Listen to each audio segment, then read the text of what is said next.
ሁላችንም የእግዚአብሔር ልጆች ስንሆን የሚጠብቁን መላእክት በዙሪያችን ያከትማሉ። መጽሐፍ እንደሚናገር እግዚአብሔር በሚፈሩት ዙሪያ የእግዚአብሔር መላእክቶች ያከትማሉ ይላል። አያችሁ፣ እግዚአብሔር እናንተን እንዲጠብቅ፣ እግዚአብሔር እናንተን ፕሮቫይድ እንዲያደርግ፣ እግዚአብሔር እናንተን እንዲንከባከብ ከሚጠቀምበት አንዱ መንገድ የመላእክት አገልግሎት ነው። ሰላም ውድ የዳዊት ቤት ተከታታዮች፣ ዛሬም እንደተለመደው ለመንፈሳዊ ሕይወታችሁ እድገት ይጠቅማል ብለን የምናስበውን መንፈሳዊውን ሐሳብ ይዘንላችሁ መጥተናል። ይህንን ቪዲዮ እስከ መጨረሻ በመከታተል ከዚህ ቪዲዮ እንድትጠቀሙ ግብዣችን ነው። ለዚህ ቻናል አዲስ ከሆናችሁ ግን ይህንን ቻናል ሰብስክራይብ እያደረጋችሁ ቤተሰብ እንድትሆኑ በፍቅር እንጋብዛለን። ዛሬ ይዤላችሁ የመጣሁትን ሐሳብ የእግዚአብሔር መላእክት ከእናንተ ጋር እንዲሆኑና እንዲረዷችሁ የምትፈልጉ ከሆነ 3 ነገር ማድረግ አለባችሁ። የእግዚአብሔር መላእክት ከእናንተ ጋር፣ እናንተ የእግዚአብሔር ልጆች ስለሆናችሁ፣ እናንተ በእግዚአብሔር ልጅ በክርስቶስ ኢየሱስ ደም ዋጋ የተገዛችሁ ስለሆናችሁ ሊረዷችሁና ሊያግዟችሁ ይፈልጋሉ። ነገር ግን እነዚህ አሁን የምነግራችሁ 3 ነገሮች መሰረታዊ ነገር ናቸው። መጽሐፍ ቅዱስ በዕብራውያን ምዕራፍ 1 ከቁጥር 14 ላይ እንደዚህ ይላል፣ ሁሉ መዳንን ይወርሱ ዘንድ ስላላቸው ለማገዝ የሚያገለግሉ መናፍስት አይደሉምን? ይህ ማለት የእግዚአብሔር መላእክት እናንተን እንዲያግዙ የእግዚአብሔር ፈቃድ ነው። በመጽሐፍ ቅዱስ ታሪክም አባቶቻችን በመላእክት ብዙ ተጠቅመዋል። የሚቀጥለው ትውልድና እኛም በእግዚአብሔር መላእክት እግዚአብሔር ሊጠቅመን ይፈልጋል። ስለዚህ የመጀመሪያው ልናደርገው የሚገባ እግዚአብሔርና መላእክቶቹ እንዲረዱን የምትፈልጉ ከሆነ ቅድስናችንን መጠበቅ። ይህ ማለት መጽሐፍ ቅዱስ ሲናገር በዋጋ ተገዝታችኋልና ለራሳችሁ አይደላችሁም፣ ስለዚህ በስጋችሁ እግዚአብሔርን አክብሩ ይላል የእግዚአብሔር ቃል። ስለዚህ በእያንዳንዱ ምልልሳችን፣ በእያንዳንዱ ሕይወታችን፣ በዕለት ዕለት ኑሯችን የእግዚአብሔርን ልጅ ኢየሱስ ክርስቶስ የማናከብር ከሆነ እግዚአብሔር ለእኛ ያለውን ረድኤት እንከለክለዋለን። የእግዚአብሔር በጎ ፈቃድ በእኛ ላይ ፍጹምና መልካም ነው።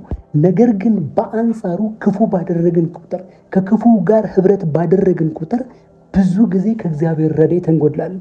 መጽሐፍ ቅዱስ በዘጸአት ምዕራፍ 23 ከቁጥር 20 ላይ እንደዚህ ይላል፣ እነሆ በጉዞ ላይ ሳለህ የሚጠብቅህንና ወዳዘጋጀሁልህ ስፍራ የሚያስገባህን መልአክ በፊትህ ልኬአለሁ። በጥንቃቄ ተከተለው፣ የሚናገረውን ልብ ብለህ አድምጠው፣ አታምጽበት፣ ስሜ በእርሱ ላይ ነውና አመፃህን ይቅር አይልም። የሚናገረውን በጥንቃቄ ብታደምጥና ያልኩውን ሁሉ ብታደርግ ለጠላቶች ጠላት እሆናለሁ። አያችሁ፣ የእግዚአብሔር መላእክት ይመራሉ፣ የእግዚአብሔር መላእክት ያግዛሉ። በመጽሐፍ ቅዱስ ላይ ፊልጶስን ወደ ጃንደረባው እንዲሄድና እንዲያናግረው ካደረገው አንደኛው ክፍል የእግዚአብሔር መልአክ ነው። አያችሁ፣ የእግዚአብሔር መልአክ ከእናንተ ጋር ሆኖ አገልግሎታችሁን ያስቀጥላል። ያላችሁትን ነገር ሁሉ እንዲስተካከልና ነገሩን ሁሉ እንዲያበጃጅላችሁ ያደርጋል። መጽሐፍ ቅዱስ ላይ ሲናገር እንደዚህ ይላል፣ ያንተ ጠላት ይላል ጠላቴ ይሆናል ይላል። አያችሁ፣ የሚቃወምህንም አለ እቃወመዋለሁ። ስለዚህ እግዚአብሔር ቅድስናችሁን ይፈልገዋል፣ ንጽህናችሁን ይፈልገዋል። በስጋችሁ እግዚአብሔርን ማክበር፣ በአንደበታችሁ፣ በንግግራችሁ፣ ባረማመዳችሁ፣ ባስተሳሰባችሁ፣ በውስጠኛው ማንነታችሁ ያለውን ሕይወት መለማመድ ግድ ይላችኋል። የእግዚአብሔር መላእክት የሚታዘዙት በጣም በሚገርም ሁኔታ እንድታውቁ ፈልጋል። እናንተን አይደለም፣ ውስጣችሁ ላይ ያለው የእግዚአብሔር መንፈስ እንጂ። አያችሁ፣ ውስጣችሁ ላይ ያለው የእግዚአብሔርን መንፈስ እንዲታዘዙ የሚያደርገው ውስጣችሁ ላይ ያለውን መንፈስ ስትታዘዙ ብቻ ነው። ውስጣችሁ ላይ ያለው ቅዱሱ የእግዚአብሔር መንፈስ የምታሳዝኑ ከሆነ፣ እግዚአብሔር መንፈስ ቅዱስ ዝም ካለ ከእናንተ፣ አያችሁ፣ መላእክት ለእናንተ ዝም ይሏችኋል። መላእክት ለእናንተ ከመርዳት ይታቀባሉ። ምክንያቱም መላእክት እናንተን የሚያገለግሉት የእግዚአብሔር ቤተሰብ ስለሆናችሁ፣ የእግዚአብሔር ወገን ስለሆናችሁ ነው እንጂ ሁሉንም የእግዚአብሔር መላእክት ሁሉንም ፍጥረት አያገለግሉ። እዚህ ቅዱሱን መንፈስ እየሰማችሁ በምትሄዱበት ቅጽበት ግን እግዚአብሔር መንፈስ ቅዱስ የሚላችሁን በሰማችሁ ጊዜ ግን ቅዱሱ የእግዚአብሔር መልአክ ቤታችሁን ይሞላል። ቅዱስ የሆኑ መላእክቶች ዙሪያችሁን እንደ እሳት ይከልሏችኋል፣ አጥር ይሆናችኋል፣ ድንበርም ይሆናችኋል፣ ቤቶቻችሁን ይሞሉላችኋል። ስለዚህ መላእክቶቻችሁ እንዲታዘዟችሁ ቅድስናችሁን ጠብቁ። ሁለተኛውና ትልቁ ነገር ደግሞ የጸሎት ሰው ሁኑ። የጾምና የጸሎት ሰው ሁኑ። እግዚአብሔር አምላክ ለሰው ልጅ ከሰጠው አንድ ትልቁ መሰላል እግዚአብሔርና የሰው ልጅ ኮሚኒኬት የሚያደርጉበት እግዚአብሔርና የሰው ልጅ የሚገናኙበት ድልድይ ካደረገው አንዱ ጸሎት ነው።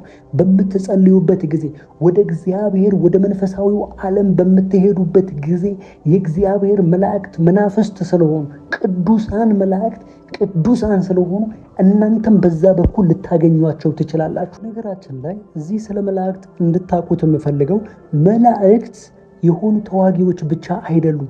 መላእክት መልእክተኞችም ጭምር ናቸው። ጥበብን ይዘው ይመጣሉ። ኃይልን ይዘው ይመጣሉ። የሚታደሰውን ነገር አንዳች ነገራቸውን ይዘው ይመጣሉ። ያጽናናሉ፣ ያበረታሉ። ምክንያቱም መጽሐፍ ቅዱስ ላይ በሉቃስ ወንጌል ምዕራፍ 22 ከቁጥር 42 ላይ እንደዚህ አለ። ብትፈቅድ አለ ጌታችን ኢየሱስ ክርስቶስ በሚጸልይበት ጊዜ ብትፈቅድ ይህች ጽዋ ከእኔ ውሰድ፣ ነገር ግን የኔ ፈቃድ አይሁን ያንተ ፈቃድ ይሁን እንጂ እያለ ይጸልይ ነበር ካለ በኋላ ከሰማይም መጥቶ የሚያበረታታ መልአክ ታየው ይላል። አያችሁ፣ መላእክት ያበረታሉ ማለት ነው። እንዲያበረታችሁ የምትፈልጉ ከሆነ በቢዝነሳችሁ ሊሆን ይችላል፣ በአገልግሎታችሁ ሊሆን ይችላል፣ በቤታችሁ በትዳራችሁ ሊሆን ይችላል፣ በኑሯችሁ በልጆቻችሁ ሊሆንም ይችላል። የእግዚአብሔር መላእክት እንዲያበረታችሁ የምትፈልጉ ከሆነ የጸሎት ሰው ሁኑ። በጸሎት ጊዜ አሳልፉ። ምክንያቱም ብዙ ጊዜ ብዙ ቅዱሳን አባቶቻችን የመላእክትን አገልግሎት የተካፈሉት በጸሎት ጊዜ ነው። መጽሐፍ ቅዱስ በትንቢተ ዳንኤል ምዕራፍ 10 ከቁጥር 13 ላይ እንደዚህ ይላል። እርሱም እንዲህ አለኝ ይላል፣ ዳንኤል ሆይ አትፍራ፣ ልብህ ያስተውል ዘንድ ሰውነትህም በአምላክህ ፊት ይዋረድ ዘንድ ካደረግክባት ከመጀመሪያዋ ቀን ጀምሮ ቃልህ ተሰምቷል፣ እኔም ስለ ቃልህ መጥቻለሁ ይላል። አያችሁ፣ በእግዚአብሔር ፊት ሀምብል ስትሆኑ፣ በእግዚአብሔር ፊት በትህትና ስትሆኑ መላእክቶች እናንተን ይረዷችኋል። አያችሁ፣ በሐሳባችሁና በልባችሁ ትሑታን ስትሆኑ። ምክንያቱም መጽሐፍ ቅዱስ ሲናገር እንደዚህ ይላል፣ እግዚአብሔር ትዕቢተኞችን ያዋርዳቸዋል፣ ለትሑታን ግን ይላል ጸጋን ይሰጣል። አያችሁ፣ ጸጋን እንዲሰጣችሁ የምትፈልጉ ከሆነ መንፈሳዊው ዓለም ላይ ያለውን ነገር ማወቅ የምትፈልጉ ከሆነ አያችሁ፣ ከእግዚአብሔር መንፈስ ጋር ተባበሩ። ከቅዱሳን መላእክት ጋር ከአላፍ መላእክት ጋር ተባበሩ። ምክንያቱም መጽሐፍ ቅዱስ ሲናገር እንደዚህ ይላል፣ ወደ ቅዱሳን ጉባኤ ወደ አላፍ መላእክት የጨመረን ይላል። አያችሁ፣ እዛ ውስጥ ሆነን ህብረት እንድናደርገው መንፈስ ቅዱስ ወደ ወሰደን ወደዚያ ዘንበል እንድንል። ምክንያቱም እግዚአብሔር አምላክ ዳንኤልን ያመጣለት አንዱ መልአክ ጥበብን ይዞ ነበረ። ወደፊት የሚሆነውን ነገር በመልአኩ በኩል እንደገለጠለት ልታስተውሉ እወዳለሁ። የተወደዳችሁ ወንድሞችና እህቶች፣ እኔ በመላእክት አገልግሎት አምናለሁ። መላእክት የሰውን ልጅ ይረዳሉ። መላእክት የሰውን ልጅ ያግዛሉ። መላእክት በሰው ልጅ ህይወት ውስጥ ጣልቃ ይገባሉ። ይህ የእግዚአብሔር ድንቅ አሰራር ነው። ነገር ግን እናንተ ከእግዚአብሔር ጋር ያላችሁ ህብረት ይወስነዋል። ስለዚህ የጸሎት ህይወታችሁን አበርቱ። ሶስተኛውና ትልቁ ነገር እንደገና በልጅነት ስልጣን ተመላለሱ። እናንተ የእግዚአብሔር ልጆች ናችሁ። መጽሐፍ ቅዱስ ሲናገር እንደዚህ ይላል፣ ወደ ገዛ ወገኖቹ መጣ፣ ነገር ግን አልተቀበሉትም። ነገር ግን ለተቀበሉት በስሙም ለሚያምኑት ይላል የእግዚአብሔር ልጆች ሆኑ ዘንድ ስልጣንን ሰጣቸው። አያችሁ፣ እናንተ የምትመላለሱበት ስልጣን የእግዚአብሔር የልጅነት ስልጣን ይባላል። ስለዚህ በዚህ ስልጣን ስትመላለሱ መላእክቶች እናንተ ያገለግሏችኋል። እናንተ በልጅነት ስልጣን እየተመላለሳችሁ ነው ማለት መንፈሳዊው ዓለም ላይ ልዑላን ሆናችሁ ወይ ደግሞ የእግዚአብሔር ልጆች ሆናችሁ የአንድ የንጉሥ ልጅ ሁሉ ጠባቂ እንዳለው እረኛ እንዳለው የሚንከባከበውና ሰርቭ የሚያደርገው ነገር እንዳለው ሁሉ የእግዚአብሔር ልጆች ስትሆኑ፣ የአማልክት ልጆች ስትሆኑ፣ የመንፈስ ቅዱስ ልጆች ስትሆኑ፣ በደሙ የተዋጃችሁ ቅዱስ ሕዝብ ለርስቱ የተለየ ወገን የንጉሥ ካህናት ስትሆኑ የዛኔ መላእክት ያገለግሏችኋል። እዚህ ላይ አንድ ጥልቅ ሚስጥር የያዘ የእግዚአብሔር ቃል ላካፍላችሁ። በማቴዎስ ወንጌል ምዕራፍ 4 ከቁጥር 6 ላይ ዲያብሎስ ኢየሱስ ክርስቶስን በሚፈትንበት ጊዜ አንድ ነገር ተናገረ።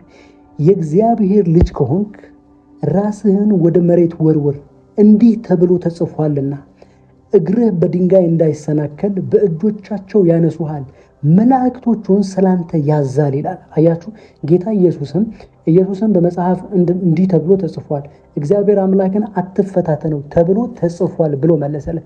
አያችሁ ዲያብሎስ አንድ ኮት ያደረገው ነገር አለ። መላእክት የእግዚአብሔርን ልጆች እንዲያገለግሉ መላእክት እግዚአብሔር እንደሚያዛቸው በመዝሙረ ዳዊት በምዕራፍ 91 ላይ ተጽፎ እንዳለ ገለጸለት። ነገር ግን ኢየሱስ ክርስቶስ ያንን አልተቃወምም። እግዚአብሔር አምላክን አትፈታተን ተብሎ ተጽፏል እንደሚል አያችሁ። ስለዚህ የእግዚአብሔር ልጆች ስትሆኑ መንፈሳዊው ዓለምን በስልጣን እንደምትመላለሱ ኃያልና ብርቱ እንደሆናችሁ እንድትገለጡ ያደርጋችኋል። አያችሁ በምድር ላይ ክርስቶስ ኢየሱስ ብቸኛ በምድር ላይ የነበረ የእግዚአብሔር ልጅ ነበረ።